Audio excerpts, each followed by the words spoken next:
Hello guys, তো আজকে আমি আরও একটা নতুন ভিডিও নিয়ে চলে এসেছি। আজকের ভিডিওর টপিক হচ্ছে তোমরা কিভাবে বাড়িতে ছোট শিব ঠাকুরের চুল বানাবে। তো আমি এই চুলটা বাড়িতে বানিয়েছি, তোমরা চুলটা দেখতে পাচ্ছ। আর তোমরা নিশ্চয়ই ভিডিওর টাইমটা দেখেছো, তো টাইমটা দেখে আশা করি বুঝতে পেরে গেছো ভিডিওটা কত সহজ হতে চলেছে। এবং এই ভিডিওটা পুরোটা দেখতে থাকো, কারণ লাস্টে একটি খুব মজার জিনিস ঘটতে চলেছে। তোমরা ভিডিওটা শেষ পর্যন্ত দেখতে থাকো। এই চুলটা বানাতে আমার মাত্র দুটো উপকরণ লেগেছে। এক হচ্ছে আলতা এবং দুই হচ্ছে এই সুতোটা। এই সুতোটা তোমরা জামা কাপড়ের দোকানে পেয়ে যাবে, খুব জোর হলে হার্ডলি 5 টাকা দাম নেবে। আর এই আলতাটা তোমরা দশকর্মার দোকানে পেয়ে যাবে। এই আলতাটার দাম হচ্ছে 22 টাকা। এত কম খরচে এত সুন্দর কোঁচ দেয়া শিবের চুল ছোট ঠাকুরের তোমরা কোথাও পাবে না। এইটা খুব সহজে বাড়িতে তৈরি করে ফেলো, আর ভিডিওটা শেষ পর্যন্ত দেখতে থাকো।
আমাদের এই চুলটা শুকনো করতে হবে, তো আমরা এই চুলটা নিয়ে ছাদে চলে যাব।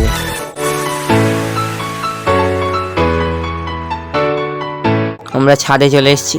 এই চুলটা এবার শুধু শুকনো করার অপেক্ষায়। চুলটা শুকনো হলেই আমাদের শিবের চুল তৈরি, আর অল্প কিছু কাজ বাকি থাকবে।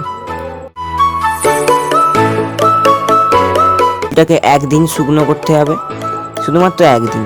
তো আমাদের চুল শুকনো হয়ে গেছে, এবার শুধু এইটা খুলে নিতে হবে। দেখো, এইভাবে খুলে নেবে।